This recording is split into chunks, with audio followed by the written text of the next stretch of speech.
Hello बच्चों, let's read the question first. And the question says, solve in positive integers 13x plus 11y is equal to 414. सबसे पहले इसका की concept लिखते हैं. तो हमारे पास की कॉन्सेप्ट क्या होगा?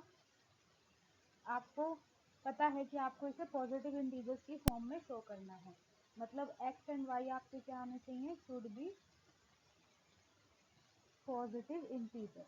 तो ये आपके पॉजिटिव इंटीजर होने चाहिए. अब आपके पॉजिटिव इंटीजर कौन से होते हैं? तो पॉजिटिव इंटीजर हमारे होते हैं 1, 2, 3, 4 अप टू 4. तो जितनी भी ये पॉजिटिव वैल्यूज होती है ये सब आपके पॉजिटिव इंटीजर्स होते हैं, राइट. तो अब हम इसके सोल्यूशन पे चलते हैं. तो हमारे पास सोल्यूशन क्या होगा?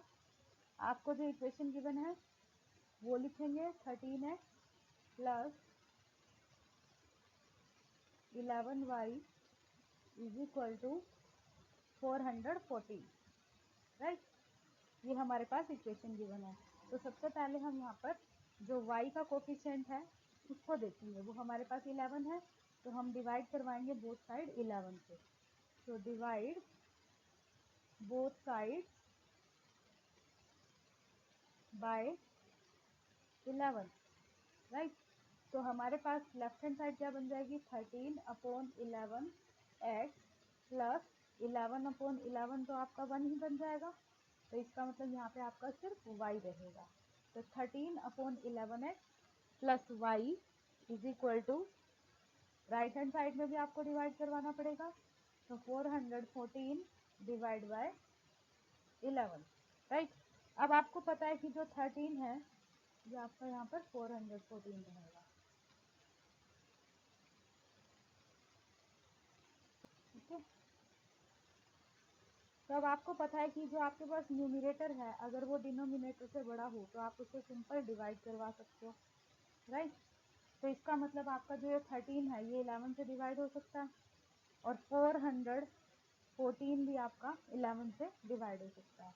तो हम डिवाइड करवा के इन्हें ब्रेक करेंगे. ये बन जाएगा आपका x plus 2x by 11 plus y तो आपका एज इट इज रहेगा इज इक्वल टू में 414 था. इसे भी हम फर्दर सॉल्व करेंगे.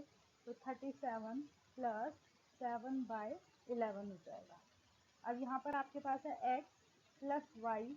जो ये आपका फ्रैक्शन में 2x/11 इसको और जो आपका राइट हैंड साइड में फ्रैक्शन में 7/11 इन दोनों को हम एक साथ करेंगे. मतलब इन दोनों का हम एलसीएम लेंगे. इज इक्वल टू 37 आपका एज इट इज रहेगा, राइट. यहाँ पर 37 रहेगा.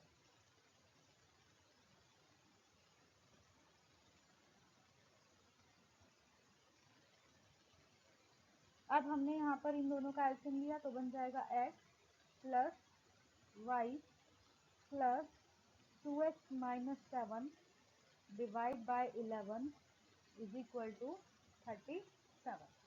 तो ये हमारे पास अब इक्वेशन बन गई है. बट हम यहाँ पर किसके लिए सॉल्व कर रहे हैं? पॉजिटिव इंटीजर्स के लिए. तो हम क्या लिखेंगे? We are solving for positive integers. हम इसे पॉजिटिव इंटीजर्स के लिए सॉल्व कर रहे हैं. तो यहाँ पर जो x और y की वैल्यू है वो दोनों पॉजिटिव इंटीजर होना चाहिए.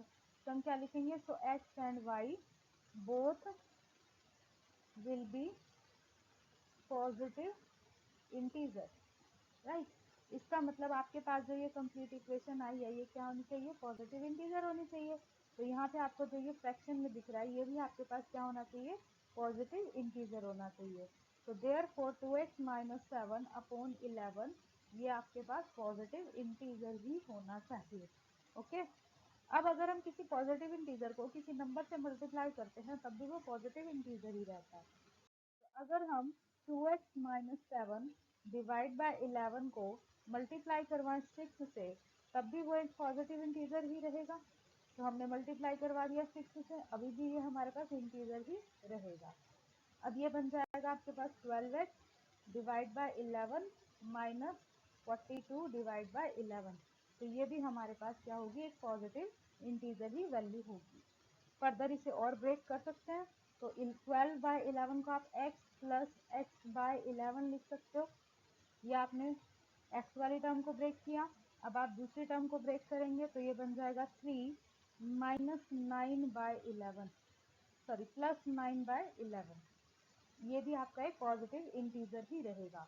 तो हमारे पास बन गया है x माइनस 3 प्लस x/11 और माइनस 9/11। इन दोनों का एलसीएम बन जाएगा x माइनस 9/11।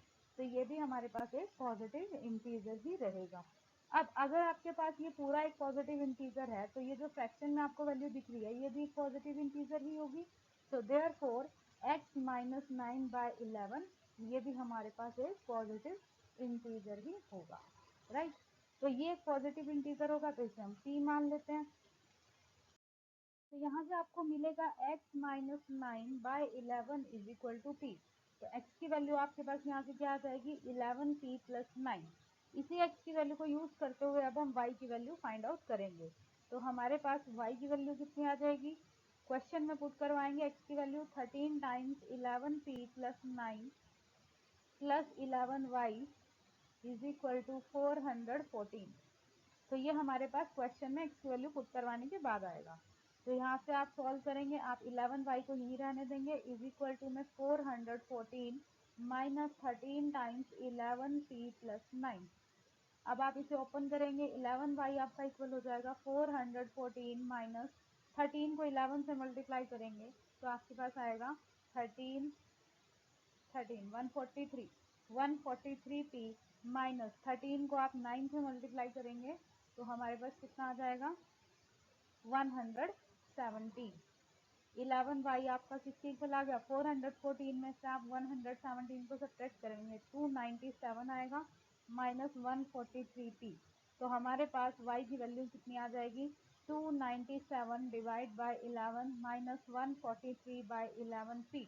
तो y आपके पास कितना आ गया 297 आपका कैंसिल हो जाएगा, ये आपका 27 पे कैंसिल होगा माइनस ये आपका 13 पे कैंसिल होगा तो 13p आ जाएगा।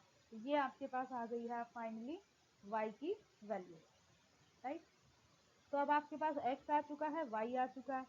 अब हमें क्या फाइंड करना है, x और y की वैल्यू t की किस वैल्यू पे पॉजिटिव इंटीजर होगी हमें वो फाइंड आउट करना है। तो अब आप देखेंगे t की वैल्यू को आप क्या ले सकते हो, राइट।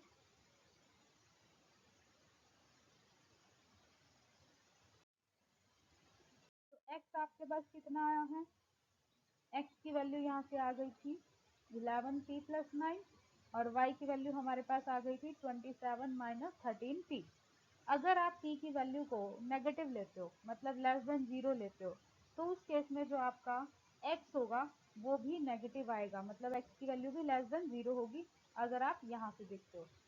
और अगर आप t की वैल्यू को 1 से ग्रेटर लेते हो देन आपकी y की वैल्यू नेगेटिव बन जाएगी।